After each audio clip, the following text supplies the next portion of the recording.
కర్నూలు జిల్లా ఆదోని మండల కేంద్రంలోని సంతుకుడ్లూరు గ్రామంలో భారీ గంజాయి పట్టుబడింది. పక్కా సమాచారంతో గ్రామంలోని రవి సోదరులు ఇంట్లో సోదాలు నిర్వహించిన పోలీసులు 50 కేజీల గంజాయిని సీజ్ చేశారు. వ్యవసాయ పనులు చేసుకుంటున్న రవి, చంద్ అనే ఇద్దరు అన్నదమ్ములు ఈజీ మనీ కోసం తన పొలంలో గంజాయి సాగు చేసి గత 2 ఏళ్లుగా బళ్ళారిలో విక్రయిస్తున్నట్లు గుర్తించిన కర్ణాటక పోలీసులు నిందితులను అరెస్టు చేసి బళ్ళారికి తరలించినట్లుగా తెలిపారు.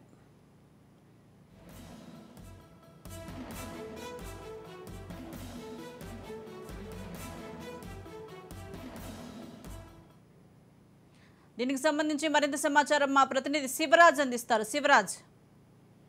సుజాత, ఏదైతే కర్నూలు జిల్లా ఆదోనిలో అందరు కళ్ళు కప్పి ఏదైతే గంజాయి సరఫరా చేస్తున్న ఇద్దరు వ్యక్తులను కర్ణాటక పోలీసులు అరెస్ట్ చేయడం ఇప్పుడు ఆదోనిలో కలకలం వస్తుంది. ముఖ్యంగా రవి, చంద్ర అనే ఇద్దరు వ్యక్తులు ఈజీ మనీ కోసం ఏదైతే తమ పొలాల్లో గంజాయిని పండించి అలాగే బళ్ళారికి తరలించి అక్కడ విక్రయిస్తున్నారు.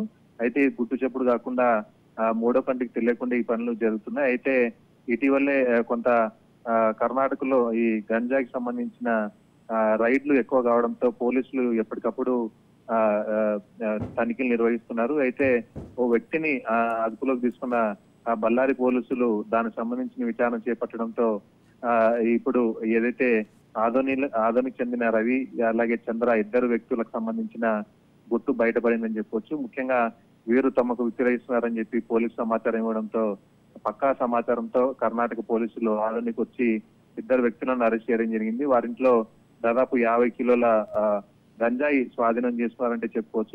ఎంత స్థాయిలో వీరు ఇద్దరు గంజాయి స్మగ్లింగ్ చేస్తారో అర్థం చేసుకోవచ్చు. దీనిపైన ఇప్పుడు కర్ణాటక పోలీసులు పూర్తి స్థాయిలో విచారణ చేపట్టడం జరిగింది. ఇద్దరిని అదుపులో తీసుకున్నారు.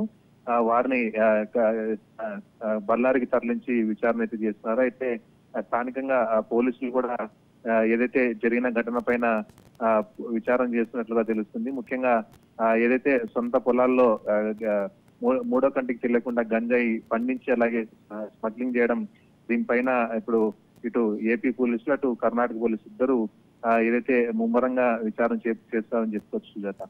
శివరాజ్, అలాగే గంజాయిని ఇప్పటి వరకు ఎంతమందికి సరఫరా చేశారు, ఇప్పటి వరకు ఎంత అమ్మారు, ఎవరెవరికి అమ్మారు అనే కోణంలో పోలీసులు దర్యాప్తు చేసే అవకాశం ఉందంటారా? అంటే ముఖ్యంగా ఏదైతే వ్యక్తిని అదుపులోకి తీసుకున్న సమయంలో ఇదంతా బయటపడింది. అయితే ఇప్పటి వరకు వీరు ఇద్దరు ఎంతమందికి అమ్మారు, దీనిపైన పూర్తిగా విచారణ అయితే ప్రస్తుతం పోలీసులు అయితే ప్రారంభించారని చెప్పుకోవచ్చు. ఏదైతే తనిఖీల్లో భాగంగా వాళ్ళ ఇంట్లో తనిఖీలు చేయగా దాదాపు 50 కిలోల గంజాయి దొరకడం పోలీసులు కూడా కొంత షాక్ గురి చేసే పరిస్థితి కనిపించింది. ముఖ్యంగా ఎవరికి తెలియకుండా సొంతంగా గంజాయి పండించి మరి స్మగ్లింగ్ చేస్తున్నారు. అయితే వీరిద్దరి పైన ప్రస్తుతం ఎప్పటి వరకు ఎక్కడెక్కడ ఏ విధంగా చేశారు, ఎంతమందికి అమ్మారన్న దానిపైన పూర్తిగా పోలీసు అయితే విచారణ ప్రస్తుతం ప్రారంభించారు. వారిద్దరిని ఏదైతే బళ్ళారికి తరలించడం జరిగింది. ఇటు ఏపీ పోలీసులు కూడా ఏదైతే జరిగిన ఘటన పైన విచారణ చేపట్టడం జరిగింది. Right, thank you Shivraj.